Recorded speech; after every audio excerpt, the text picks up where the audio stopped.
What's up, KG? Maraming OFW yung kumikita na mas malaki kaysa sa mga nasa Pilipinas. Pero pag uwi nila, halos wala pa rin naipundar. Ang tanong, saan napunta ang lahat ng pinaghirapan? At paano kung may simpleng paraan para unti-unti kang makabuo ng investment kahit hindi malaki ang natitira sa sweldo mo? Pag-usapan natin. Let's go!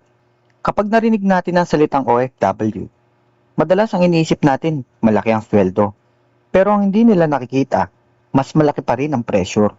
Ikaw ang inaasahan ng pamilya. Ikaw ang takbuhan kapag may emergency. Ikaw ang hinihingan kapag may birthday, graduation, pinasira sa bahay, o may mga biglang pangangailangan. Kaya kahit mataas ang kita, minsan wala ring natitira. At ito ang dahilan kung bakit maraming OFW ang ilang taon na nagtatrabaho sa abroad, pero parang nagsisimula ulit pag-uwi. Hindi dahil tamad sila, hindi dahil maliit ang sweldo, kundi dahil walang sistema. At dito pumapasok ang pag-uusapan natin ngayon. Hindi tungkol sa pagpapayaman agad, hindi tungkol sa pagiging milyonaryo, kundi kung paano ka makakapagsimula kahit maliit lang ang naitatabi buwan-buwan.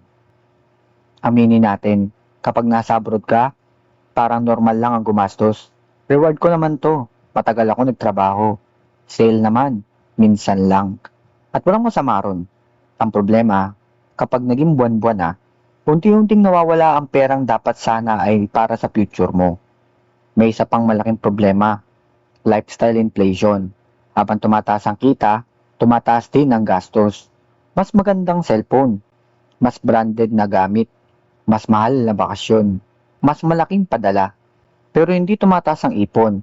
Ito ang dahilan kung bakit may OFW na 10 taon nang nasa abroad, pero pag-uwi, nag-apply ulit ng trabaho. Sample, isipin natin si Mike. Kumikita siya ng 70,000 kada buwan. Sa isip ng ibang tao, ang laki na sweldo. Pero ang realidad, 35,000 padala, 15,000 renta at pagkain, 10,000 personal expense. May natiramang 10,000 na ubo sa online shopping at impulsive buying. Sa dulo, zero ulit. Hindi ito bihira. Mas marami ang ganito kaysa sa inaakala natin. Marami ang nagsasabi, mag-i-invest ako kapag malaki na ang ipon ko. Pero ito ang nakakagulat. Hindi laki ng pera ang pinakamalaga. Consistency. Kapag naghihintay kang yumaman muna bago magsimula, makailang taon na ang lumipas, wala ka pa rin nasisimulan. Parang pag-ehersisyo. Hindi ka muna lalakas bago ka mag-gym. Magiging malakas ka dahil nagsimula ka mag-gym. Ganon din sa pagbuo ng asset.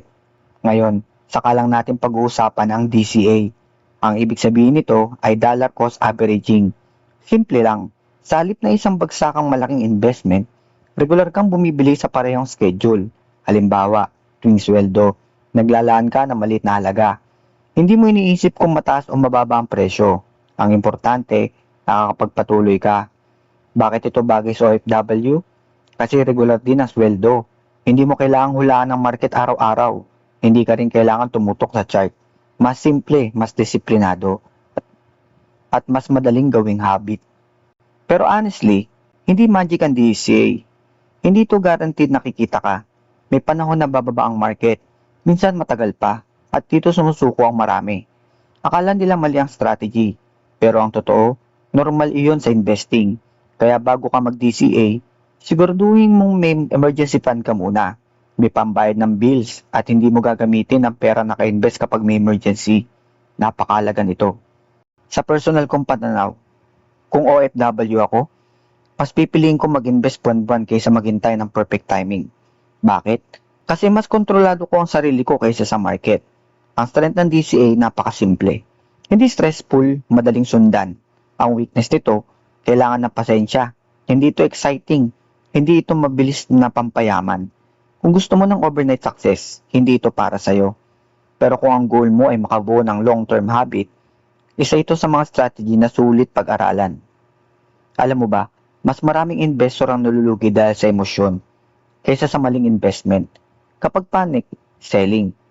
Takot, FOMO, greed. Kaya kadalasan nagkakamali. Kaya minsan, mas mahalaga ang disiplina kaysa talino. Isipin mo to, nag-abroad ka para magkaroon ng mas magandang buhay. Pero paano kung ang bawat taon, pareho lang ang resulta? Parehong cycle. Trabaho, padala, gastos. Paulit-ulit. Hindi ba nakakapagod? Paano kung bawat sweldo, may maliit kang bahagi na para naman sa future mo? Hindi man ito pagad magpapayaman sa'yo, pero unti-unti kang magkakaroon ng asset.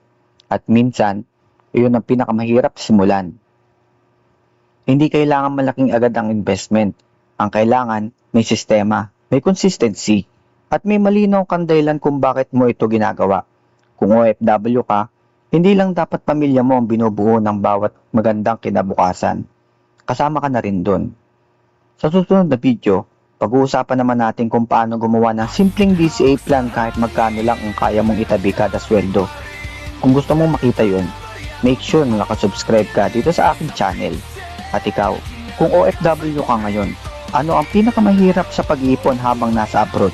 Comment mo dyan sa baba. Game on!